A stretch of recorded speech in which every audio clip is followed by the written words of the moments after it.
Bonjour Monsieur Charot, vous avez décidé de nous présenter votre passion aujourd'hui. Vous pouvez nous en parler? Oui, enfin, je peux en parler un petit peu, mais plus que d'en parler, il vaut mieux regarder.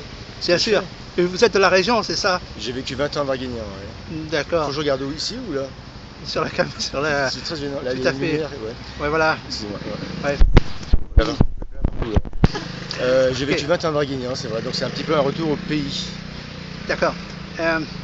Alors, vous avez décidé de le présenter aujourd'hui. Pour quelle raison? Est-ce qu'il y a une raison particulière? Je sais pas pourquoi j'ai décidé.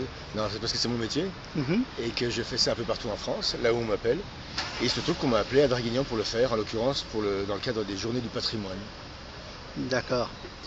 Vous pouvez parce que je crois que cette passion se développe un peu de partout en France et même dans le monde, il me semble. Vous pouvez nous en parler, nous dire d'où elle vient? Non, je pourrais pas vous dire d'où elle vient, non. Je pourrais vous dire mes sources à moi, éventuellement. Il y a eu deux choses pour moi. Un, c'est un gars que j'ai vu aux États-Unis qui faisait ça. Ça a été ma révélation. Et deux, c'était en parallèle. J'avais toujours été fasciné par les équilibres naturels qu'il y avait partout dans le monde. On voit ça partout, avec des grosses roches, un point d'érosion, un point d'équilibre créé par l'érosion.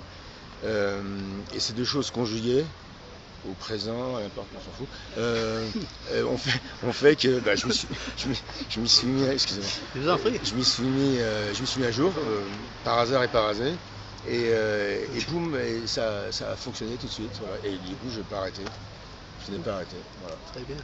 Je vous ai entendu dire que lorsque vous avez une difficulté avec une pierre, vous ne changez pas de pierre. Ah non, c'était pas moi qui disais ça. Non. Vous venez de dire ceci, hein, à l'instant. Ouais.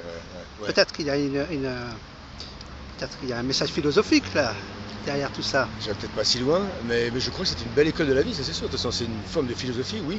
Pas forcément de dire qu'il faut garder la même pierre, mais le fait de, surtout, enfin pour moi, de voir les équilibres se rompre. Au début, ça me faisait mal, c'était mes bébés. Et puis en fait, je me suis vite aperçu que l'équilibre est détruit, certes, mais avec les mêmes pierres, j'en fais un autre. Donc la vie continue. En ça, on peut dire que c'est une école de vie. Ouais. Les choses ne sont jamais finies ni figées. Elles bougent, quitte à tomber, mais pour peut-être rebondir, si je veux dire, pour des pierres, et refaire d'autres équilibres. Donc au deuxième degré, refaire d'autres choses, prendre un autre chemin, une autre route. Est-ce que j'ai répondu à la question? Tout à fait. J'ai combien? Vous avez répondu. Merci beaucoup pour cette belle exposition. C'est vous la faites comme ça. Merci beaucoup à vous. Merci. Au revoir. Merci, au revoir. À tout de suite.